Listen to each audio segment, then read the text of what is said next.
Hello, my name is Rshavia Elliott, and this is my Policies and Procedures project with parental rights for students with disabilities. We're going to start off with an icebreaker. So, in the special ed world, we have to think about, as an educator, how things look from a parent's perspective. So I want you all to close your eyes and just imagine yourself in the parent's shoes. Imagine you have a 5-year-old child that is fresh to school, but your child has been diagnosed with some things. Your child has cerebral palsy, a slight loss of hearing, a speech impediment. Your child is able to walk with crutches, but only for short amount of times. Other than that, they have to have access of the wheelchair. Your child has been with you, never been in a daycare setting, and now they're off to school. When they're going to school, you don't know what it's going to be like. You're not sure of how your child will be helped if there's anyone available to provide for their needs. You don't know if they're able to be in regular classrooms.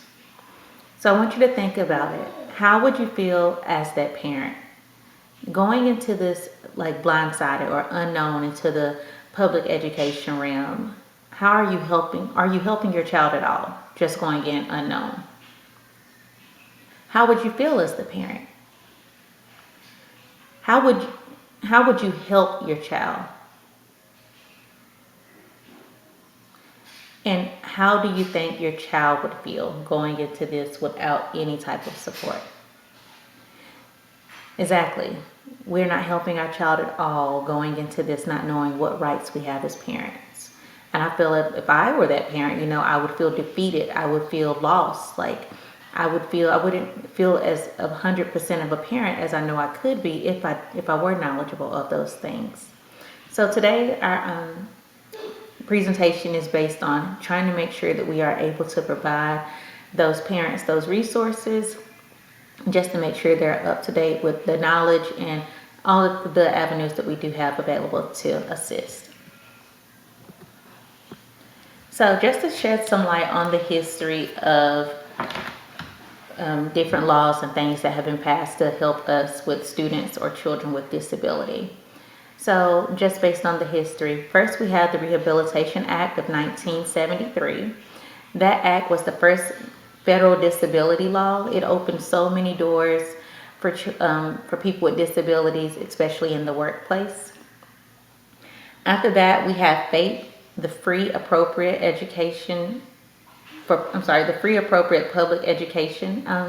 law that was passed.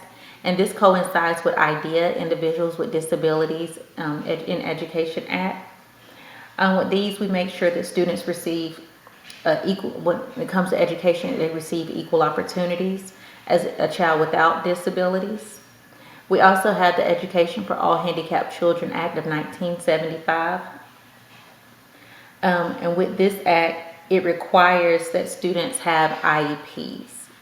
So we're going to take all of this and get us up to date to where we are now.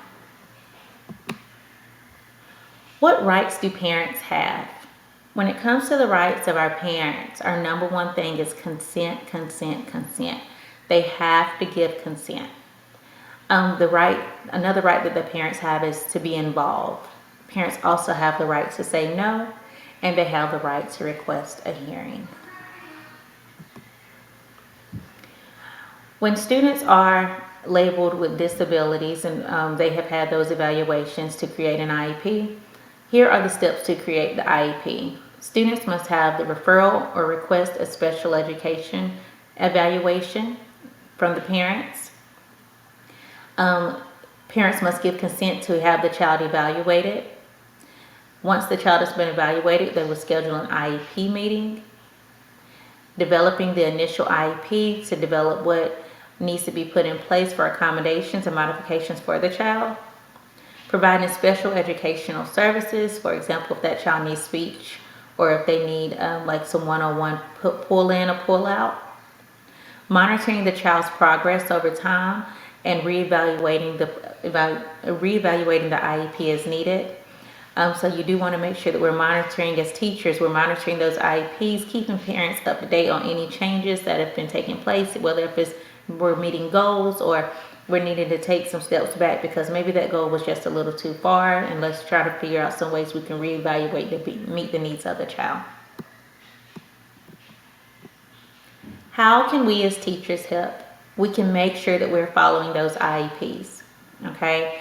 Those IEPs, the IEPs are in place to make sure that we are doing everything we can to help that child. So we need to make sure that we are going by those. Again, we have to keep those parents up to date and providing the support and knowledge. A lot of times, like I said, they come into this not knowing where to go. You can give them the websites that are available. You can give them the knowledge that you know, any type of printouts or anything that is provided, and just keeping them informed along the way of the 504 plan and the IEPs. Thank you.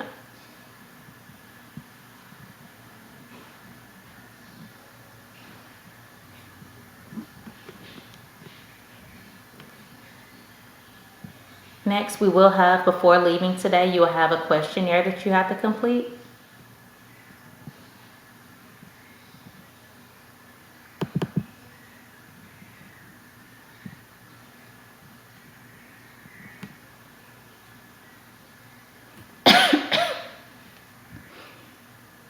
And make sure we have this turned in before we leave.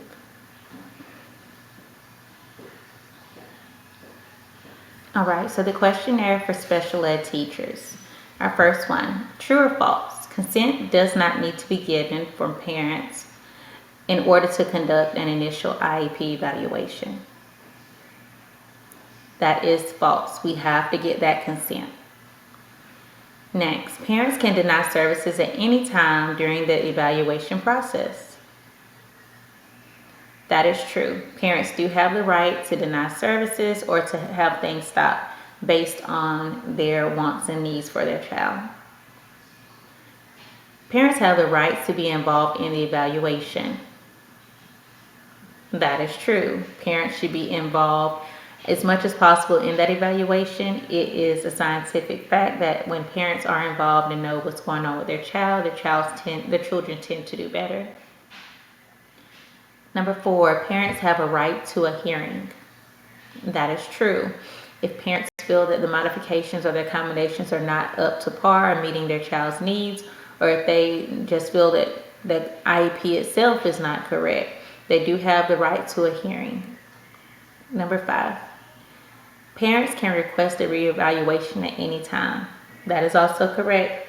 Typically, reevaluations are done annually, but if at any time the parent wants to have a reevaluation for their child, they have every right to do so. Number 6, all laws help shape the laws for students with disabilities except which one? The Rehabilitation Act, IDEA, FAPE, or NASA? D is correct.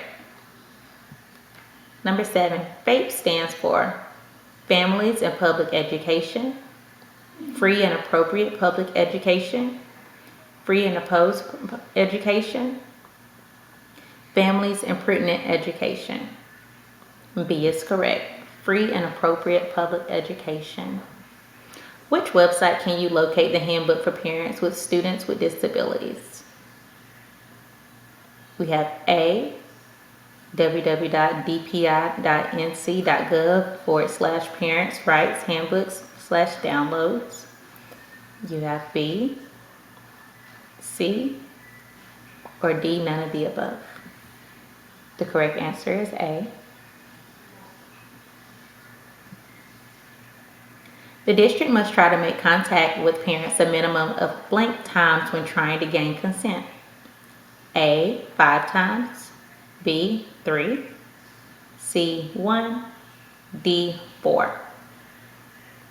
B is correct. We must try to make contact at least 3 times, whether that be by telephone, letter, email.